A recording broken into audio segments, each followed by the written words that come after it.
All right, Chapter 2, The New Propaganda.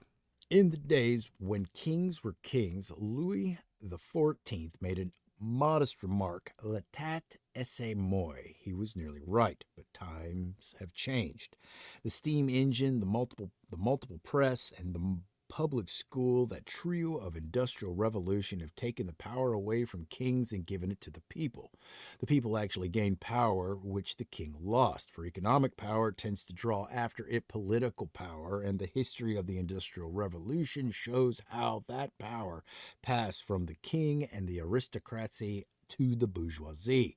Universal suffrage and universal schooling reinforced this tendency, and last even the bourgeoisie stood in fear of the common people, for the masses promised to become king. Today, however, a reaction has set in. The minority has discovered a powerful help in influencing majorities. It has been found possible so to mold the mind of the masses that they will throw their newly gained strength in the desired direction. In the present structure of society, this practice is inevitable.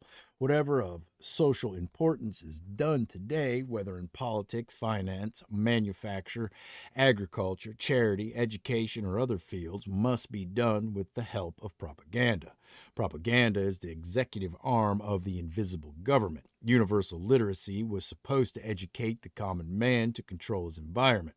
Once he could read and write, he would have a mind fit to rule, so ran the democratic doctrine. But instead of a mind, universal literacy has given him rubber stamps inked with advertising slogans, with editorials, with published scientific data, with the trivialities of the tabloids and the platitudes of history, but quite innocent of original thought. Each man's rubber stamps are the duplicates of millions of others, so that when those millions are exposed to the same stimuli, all receive identical imprints.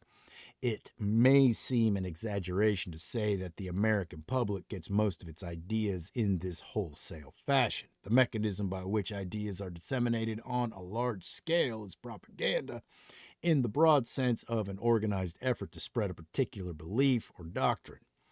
I am aware that the word propaganda carries to many minds an unpleasant concoction. Yet, whether in any instance propaganda is good or bad depends upon the merit of the cause urged and the correctness of the information published. In itself, the word propaganda has certain technical meanings which, like most things in this world, are neither good nor bad, but custom makes them so. I find the word defined in Funk and Wagnall's dictionary in four ways. One, a society of cardinals, the overseers of foreign missions, also the College of the Propaganda at Rome, founded by Pope Urban VIII in 1627 for the education of missionary priests, Sacred College de Propaganda Fide. 2. Hence, any institution or scheme for propagating a doctrine or system. 3. Effort directed systematically towards the gaining of public support for an opinion or a course of action. 4. The principles advanced by a propaganda. The Scientific American, in a recent issue, pleads for the restoration to respectable usage of that fine old word, propaganda. There is no word in the English language, it says, whose meaning has been so sadly distorted as the word propaganda. The change took place mainly during the late war, when the term took on a decidedly sinister complexion. If you turn to the Standard Dictionary, you will find that the word was applied to a congregation or a society of cardinals for the care and oversight of foreign missions, which was instituted at Rome in the year 1627. It was applied also to the College of the Propaganda at Rome, that was founded by Pope Urban VIII for the education of the missionary priests. Hence, in later years, the word came to be applied to any institution or scheme for propagating a doctrine or system. Judged by this definition, we can see that in its true sense, propaganda is a perfectly legitimate form of human activity. Any society, whether it be social, religious, or political, which is possessed of certain beliefs and sets out to make them known either by the spoken or written words, is practicing propaganda. Truth is mighty and must prevail, and if any body of men believe that they have discovered a valuable truth, it is not merely their privilege but their duty to disseminate that truth. If they realize, as they quickly must, that this spreading of the truth can be done upon a large scale and effectively only by organized effort, they will make use of the press and the platform as the best means to give it wide circulation. Propaganda becomes vicious and reprehensive only when its authors consciously and deliberately disseminate what they know to be lies, or when they aim at effects which they know to be prejudicial to the common good. Propaganda, in its proper meaning, is a perfectly wholesome word, an honest parentage, and with an honorable history. The fact that it should today be carrying a sinister meaning merely shows how much of the children remains in the average adult. A group of citizens writes and talks in favor of a certain course of action in some debatable question, believing that it is promoting the best interest of the community. Propaganda, not a bit of it, just a plain, forceful statement of truth. But let another group of citizens express opposing views, and they are promptly labeled with the sinister name of propaganda. What is sauce for the goose is sauce for the gander, says a wise old proverb. Let us make haste to put this fine word back where it belongs and restore its dignified significance for the use of our children and our children's children. The extent of which propaganda shapes the progress of affairs about us may surprise even well-informed persons. Nevertheless, it is only necessary to look under the surface of the newspaper for a hint as to the propaganda's authority over public opinion. Page 1 of the New York Times on the day these paragraphs are written contains 8 important news stories. 4 of them, or one half, are propaganda. The casual reader accepts them as accounts of spontaneous happenings. But are they? Here are the headlines which announce them. 12 nations warn China real reform must come before they give relief. Pritchett reports Zionism will fail. Reality, men demand a transit inquiry. And our living standard highest in history, says Hoover Report. Take them in order. The article on China explains the joint report of the Commission of Extraterritoriality in China, presenting an exposition of the powers stand in the Chinese muddle. What it says is less important than what it is. It was made public by the State Department today with the purpose of presenting to the American public a picture of the State Department's position. Its source gives it authority, and the American public tends to accept and support the State Department view. The report of Dr. Pritchett, a trustee of the Carnegie Foundation for International Peace, is an attempt to find the facts about this Jewish colony in the midst of a restless Arab world. When Dr. Pritchett's survey convinced him that in the long run Zionism would bring more bitterness and more unhappiness both for the Jew and for the Arab, this point of view was broadcast with all the authority of the Carnegie Foundation so that the public would hear and believe. The statement by the president of the Real Estate Board of New York and Secretary Hoover's report are similar attempts to influence the public towards an opinion. These examples are not given to create the impression that there is anything sinister about propaganda. They are set down rather to illustrate how conscious direction is given to events and how the men behind these events influence public opinion. As such, they are examples of modern propaganda. At this point, we may attempt to define propaganda. Modern propaganda is a consistent, enduring effort to create or shape events to influence the relations of the public to an enterprise, idea, or group. The practice of creating circumstances and of creating pictures in the minds of millions of persons is very common.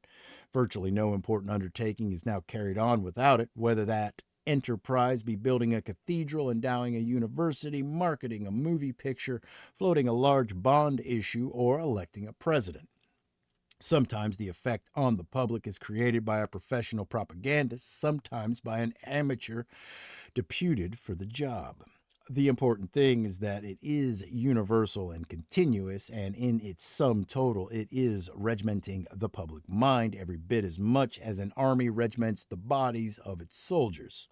So vast are the numbers of minds which can be regimented, and so tenacious are they with regimented that a group at times offers an irresistible pressure before which legislators, editors, and teachers are helpless. The group will cling to its stereotype, as Walter Lippmann calls it, making of those supposedly powerful beings the leaders of public opinion, mere bits of driftwood in the surf. When an imperial wizard, sensing what is perhaps hunger for an ideal, offers a picture of a nation all Nordic and nationalistic, the common man of the older American stock, feeling himself elbowed out of his rightful position and prosperity by the newer immigrant stocks, grasps the picture which fits in so neatly with his prejudices and makes it his own. He buys the sheet and pillowcase costume and bands with his fellows by the thousand into a huge group powerful enough to swing state elections and to throw a ponderous monkey wrench into a national convention. In our present social organization, approval of the public is in our present social organization, approval of the public is essential to any large undertaking. Hence, a laudable movement may be lost unless it impresses itself on the public mind. Charity, as well as business and politics and literature, for that matter, have had to adopt propaganda, for the public must be regimented into giving money just as it must be regimented into tuberculosis prophylaxis. The Near East Relief, the Association for the Improvement of the Condition of the Poor of New York, and all the rest have to work on public opinion just as though they had tubes of toothpaste to sell. We are proud of our diminishing infant death rate, and that too is the work of propaganda. Propaganda does exist on all sides of us, and it does charge our mental pictures of the world. Even if this be unduly pessimistic, and that remains to be proved, the opinion reflects a tendency that is undoubtedly real. In fact, its use is growing as its efficiency in gaining public support is recognized. This then evidently indicates the fact that anyone with sufficient influence can lead sections of the public at least for a time and for a given purpose. Formerly, the rulers were the leaders. They laid out the course of history by the simple process of doing what they wanted. And if nowadays the successors of the rulers, those whose position or ability gives them power, can no longer do what they want without the approval of the masses, they find in propaganda a tool which is increasingly powerful in gaining that approval. Therefore, propaganda is here to stay. It was, of course, the astounding success of propaganda during the war that opened the eyes of the intelligent few in all departments of life to the possibilities of regimenting the public mind. The American government and numerous patriotic agencies developed a technique which, to most persons accustomed to bidding for public acceptance, was new. They not only appealed to the individual by means of every approach, visual, graphic, and auditory, to support the national endeavor, but they also secured the corporation of the key men in every group. Persons who were persons whose mere word carried authority to hundreds of or thousands or hundreds of thousands of followers. They thus automatically gained the support of fraternal, religious, commercial, patriotic, social, and local groups whose members took their opinions from their accustomed leaders and spokesmen, or from the periodical publications which they were accustomed to read and believe. At the same time, the manipulators of patriotic opinion made use of the mental cliches and the emotional habits of the public to produce mass reactions against the alleged atrocities, the terror, and the tyranny of the enemy. It was only natural after the war ended that intelligent persons would ask themselves whether it was not possible to apply a similar technique to the problems of peace.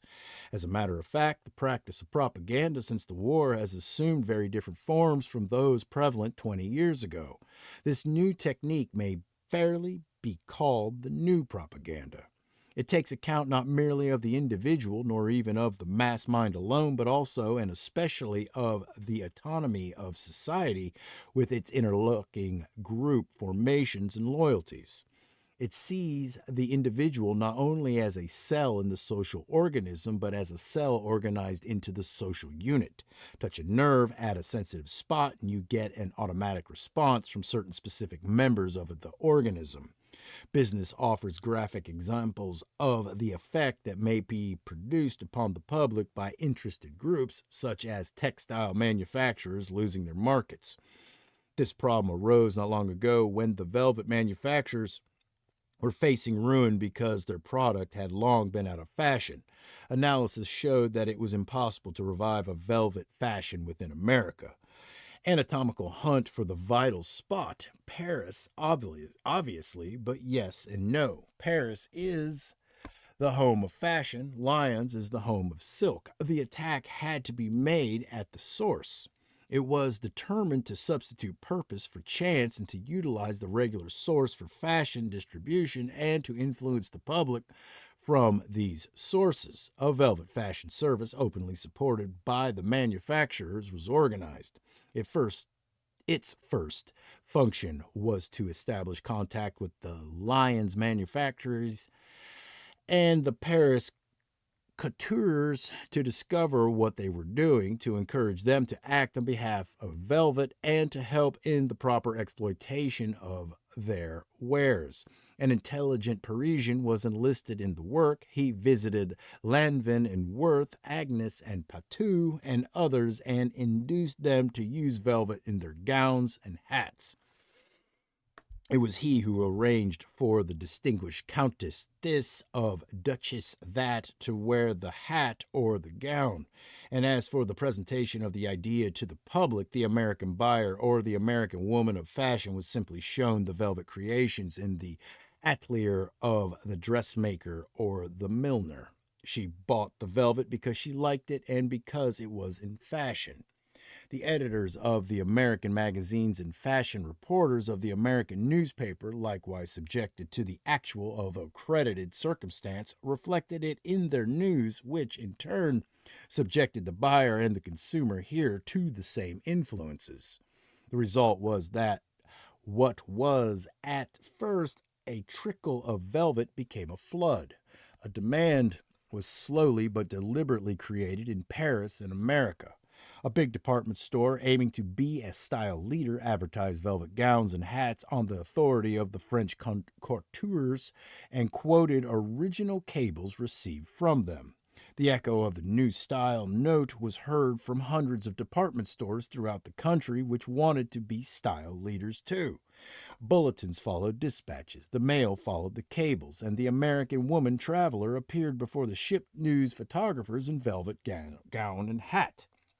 The creative circumstances had their effect. Fickle fashion has veered to velvet, was one newspaper comment, and the industry in the United States again kept thousands busy. The new propaganda, having regard to the constitution of society as a whole, not infrequently serves to focus and realize the desires of the masses.